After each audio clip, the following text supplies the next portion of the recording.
Robert Murray, ನಾನು 2ನೇ ಪುಸ್ತಕದಲ್ಲಿ ಬರೆದಿದ್ದೀನಲ್ಲ, ಅವ್ರು ಹೇಳಿದ್ರು, ಪರಿಶುದ್ಧ ಸೇವಕನು ಕರ್ತನ ಕೈಗಳಲ್ಲಿರುವಂತಹ ಆಯುಧ. ಅದಕ್ಕೆ ಆ ವಾಕ್ಯ ಹೇಳಿದ್ದು, ಯಾಜಕರು ನೀತಿ ಎಂಬ ವಸ್ತ್ರವನ್ನು ಧರಿಸಿಕೊಳ್ಳಿ. ನನ್ನ ಜನರ ಅಗತ್ಯತೆ ನನ್ನ ಪರಿಶುದ್ಧತೆ. ನಿಮಗೆ ಗೊತ್ತಾ, ನಿಮ್ಮ ಪಾಸ್ಟ್ರು ನಿಮಗೆಲ್ಲರಿಗೂ ಇರುವಂಥ ಅಗತ್ಯತೆ ಯಾವುದು ಗೊತ್ತಾ? ನಿಮ್ಮ ಪಾಸ್ಟ್ರು ಹಣ ಮಾಡೋದಲ್ಲ, ನಿಮ್ಮ ಪಾಸ್ಟ್ರು ಕಾರ್ ಮಾಡೋದಲ್ಲ, ನಿಮ್ಮ ಪಾಸ್ಟ್ರಿಗೆ ದೊಡ್ಡ ಮನೆ ಸಿಗೋದಲ್ಲ. ನಿಮ್ಮ ಅಗತ್ಯತೆ ಯಾವುದು ಗೊತ್ತಾ? ನಿಮ್ಮ ಪಾಸ್ಟ್ರು ಪರಿಶುದ್ಧವಾಗಿರೋದು ಅಂತ ಅವನು ಹೇಳ್ತಾನೆ. ಯಾಕಂದರೆ ಯಾಜಕ ಒಂದು ವೇಳೆ ಮಿಸ್ ಮಾಡಿದ್ರೆ ಇಸ್ರಾಯೇಲರ ಆಶೀರ್ವಾದ ಹೊರಟೋಗ್ಬಿಡುತ್ತೆ. ಅದಕ್ಕೆ ಸಭೆಯನ್ನು ಹುಡ್ಕೊಂಡು ಹೋಗುವಾಗ ಚರ್ಚ್ ಬಿಲ್ಡಿಂಗ್ ಹೇಗಿದೆ ಅಂತ ಹುಡ್ಕೊಂಡು ಹೋಗ್ಬೇಡ್ರಿ.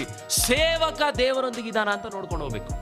ಸೇವಕ ಪರಿಶುದ್ಧವಾಗಿದ್ದಾನ, ಆ ಸೇವೆಯಲ್ಲಿ ದೇವರು ಚಲಿಸ್ತಿದಾರ, ಆ ಸೇವೆಯಲ್ಲಿ ದೇವರಿಗೆ ಮಹಿಮೆ ಉಳ್ಳವನಾಗಿ ಆ ಪಾಸ್ಟ್ರು ದೇವರ ಜೊತೆ ಟೈಮ್ ಕಳೀತಿದಾನ, ಇಲ್ಲ ಜನರುಗಳ ಜೊತೆ ಟೀ ಅಂಗಡಿಲಿ ಕಳೀತಿದಾನ, ಅದನ್ನ ಗಮನಿಸಬೇಕು ಪ್ರತಿಯೊಬ್ಬ ವಿಶ್ವಾಸಿಗಳು.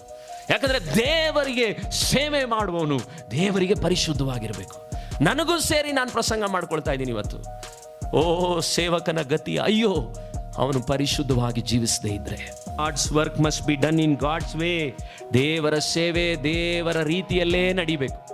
ದೇವರ ಕಾರ್ಯ, ಎಲ್ಲರೂ ಒಂದ್ಸರಿ ಹೇಳಿ, ದೇವರ ಕಾರ್ಯ ದೇವರ ಮಾರ್ಗದಲ್ಲಿ, ದೇವರ ಹಣದಲ್ಲಿ, ದೇವರ ಬಯಸುವ ರೀತಿಯಲ್ಲಿ ನಡೆದ್ರೇನೆ ಸೂಕ್ತ. ಅದು ಬೇರೆ ರೂಟಲ್ಲಿ ನಡೆದ್ರೆ ಅದು ದೇವರ ಸೇವೆ ಅಲ್ಲ.